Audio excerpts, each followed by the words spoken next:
Hello mga loves, another day, another ganap na naman tayo for today's video.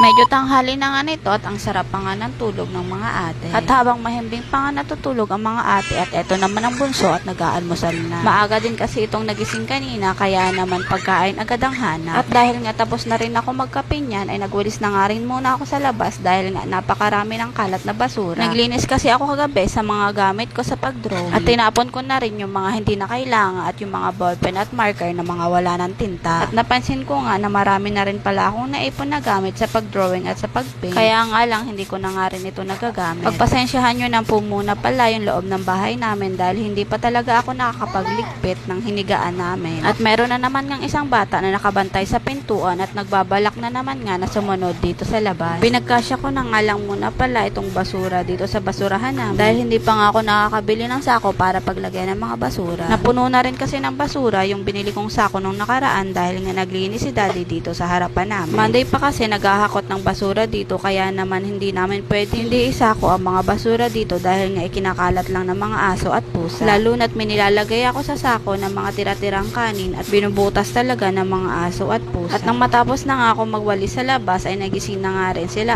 ate at naghahanap na nga sila ng almusal. Bumili na nga ako ng pandesal kaninang umaga kaya nga lang inubos naman ito ng bunso ko at iilan na lang nga ang natira at hindi na to kasya sa dalawa. Kaya sabi ko kala ate ay bumili na lang ulit para naman may makain sila para sa almusal. Kaya nga lang pagpunta namin sa bakery para bumili ng pandesal ay sarado na nga ito dahil nga alas 9 na rin at tanghali na. Kaya naman bumili na lang kami ng ibang tinapay para naman may makain sila sa almusal. At pagbalik nga namin galing sa pagbili ng tinapay ay niligpit ko na nga rin yung pinaghigaan namin dahil nga kinalat na nga ng bunso ko yung mga laruan niya dito sa higaan namin. Nagpatulong na nga rin ako kay Ate Jade sa pagliligpit ng mga laruan. At ayan nga at nagpa-cute na naman siya.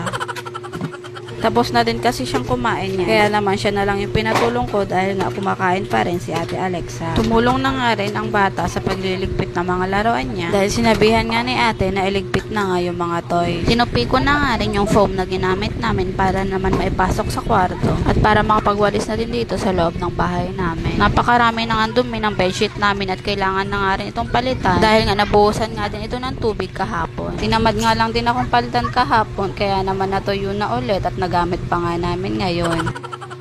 Papalit na nga rin ako ng mga punda para naman malabahan ko na rin ito at maisama ko na paglaba ko bukas.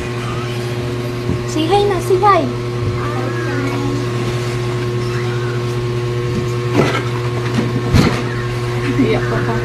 Dito na nga lang din muna ako nagwalis sa kusina dahil napakarami na nga rin alikabok dito. At habang nagwawalis nga ako, ayan nga at napakakulit ng mga junakis ko. Hindi pa nga ako natatapos pagwalis, magkakalat na naman.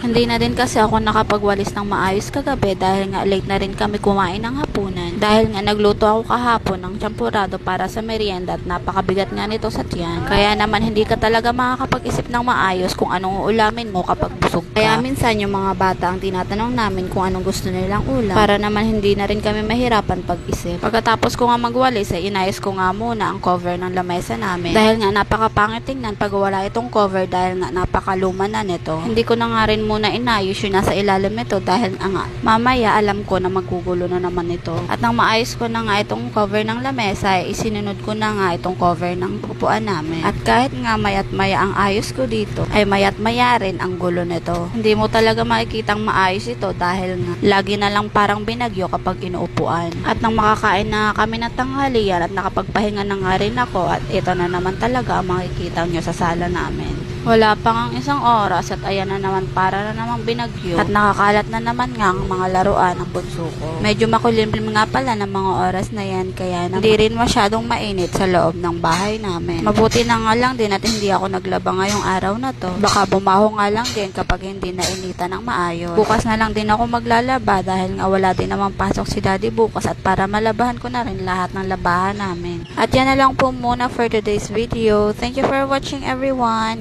Ingat and God bless!